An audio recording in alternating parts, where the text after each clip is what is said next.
possibilities you might see for constructive dialogue between the U.S. and India on these issues? There's one, the reality, and two, the handling of the reality. What's the reality? The reality is the world is very globalized, and as a result, the politics of any country doesn't necessarily stay within the national boundaries of the country. Now, the United States, of course, makes a special effort to ensure it doesn't. That's part of how you've conducted your foreign policy over many years. Now, in a globalized era where there are also global agendas, there are players who like to shape not only the politics of their own country or their own region, but try and do it globally. And, social media, economic forces, financial flows, all these give you opportunities to do that. How do you shape the narrative? So you have a whole industry here, okay? So you write up reports about people, you rank people, you spotlight countries. That's the game. Now, as I said, that's the reality. So what happens with that reality is it's part of the overall competition, a competition among countries and competition among political forces. And when it is a competition, you expect others to do what they will, and it's your right to do what you will. And that's playing out in a way. But if you look at a state-to-state, government-to-government level, we think it's important that democracies are mutually respectful.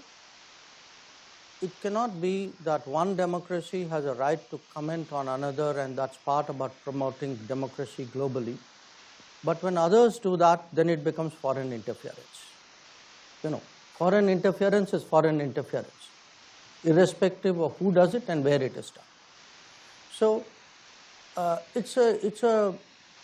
it's a testy area. And my personal view, which I have shared with many counterparts, is, look, you have every right to comment, but I have every right to comment on your comment. So don't feel bad when I do.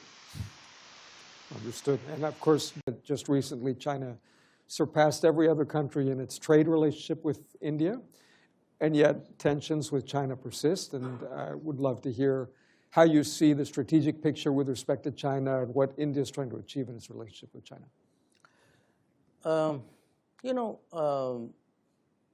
When it comes to trade, correct me if I'm wrong, I think China accounts for globally about 32% of global manufacturing. I think that would be the right number. And a lot of that has happened because over multiple decades, the international business, which is primarily Western-led, has chosen to collaborate with China for mutual benefit. So today, for any country, if you are into any kind of consumption or even into any kind of manufacturing, sourcing out of China is something which is inevitable. Because if you are consuming, if you are not manufacturing and consuming, that's probably where you get a lot of things the cheapest. And even if you are manufacturing, a lot of your components and your semi-processed materials, come out of there. So what happens is that, in a sense, trade with China at one level is almost autonomous of the political or the rest of the relationship, you can say. So I don't think it's just a question of numbers. You also need to look at what is it which you are trading, because there would be countries who would be more sensitive to their exposure. There would be countries who wouldn't care. So I think for us today, because we were earlier on digital, on technology, we are very sensitive to our data flows. It's often, to me, a little perplexing that people debate so deeply how the data must be secured at home, but are less concerned about what happens when the data leaves your borders. So in a much more data-sensitive world, in a much more technology-sensitive world, I think it's important to look at what your exposures are, how do you mitigate it, how do you balance it, how do you diminish the risks. Separately from that, in terms of our own relationship with China, I think it's a long story, but the short version is that we had agreements on how to keep the border peaceful and tranquil, and those agreements were violated by China in 2020. And because we have forward deployments of our militaries, there are resulting tensions. And until those forward deployments are addressed, the tensions would continue. If the tensions continue, it casts a natural shadow over the rest of the relationship. So our relationship hasn't been great for the last 4 years. Another area that's playing out there. So how do you see India's role in dealing with Russia, Ukraine, and all the complexities there, particularly given India's very long-term relationship with Russia? I'm glad you used the word communication because I think at the moment that perhaps is the best description for what we are currently trying to do. Here's, if I can roll it back up, here's where we are, our thinking on this issue. Our public position is we do not believe that differences or disputes between countries can be settled by war. A second public position is we do not believe that we are actually from the battlefield going to get a decisive outcome. So if you take 2, then 3 is if you're not going to get a decisive outcome, at some point, in some form, there has to be a negotiation. If there is a negotiation, whenever we get there, then obviously there has to be some preparation or some exploration and some communication between the parties concerned, which is primarily Russia and Ukraine. So with these propositions in mind, we started in this third term, some explorative discussions. It started between Prime Minister Modi and President Zelensky, first in Italy, in Puglia, on the sidelines of the G7. Then during Prime Minister Modi's visit to Moscow.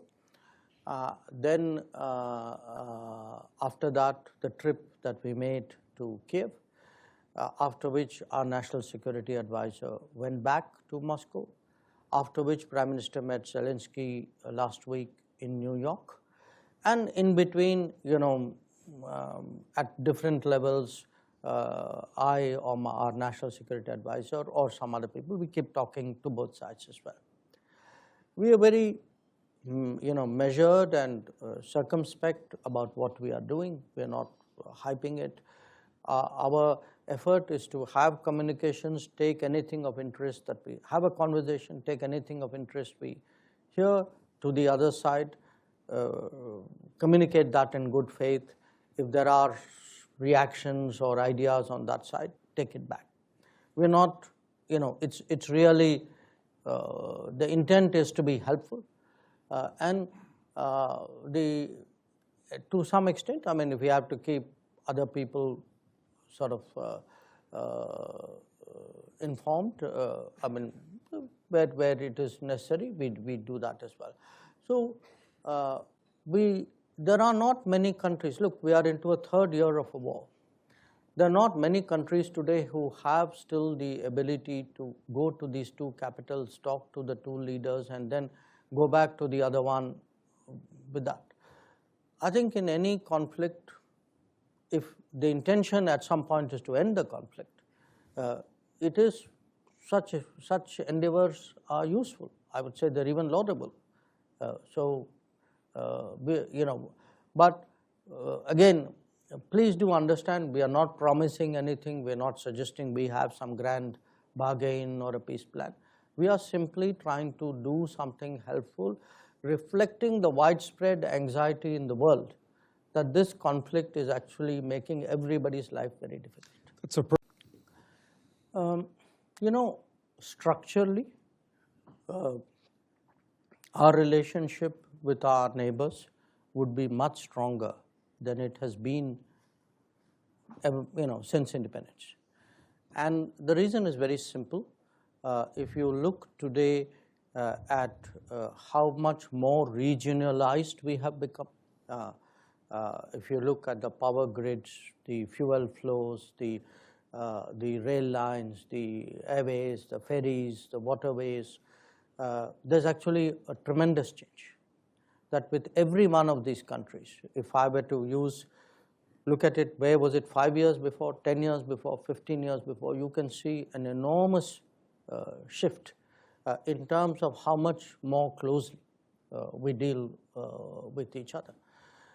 And even in terms of movement of people, I mean, there would be, say, you mentioned Bangladesh. I think every year we issue about 1.5 million, 1.5, 1.6 million visas every year in Bangladesh.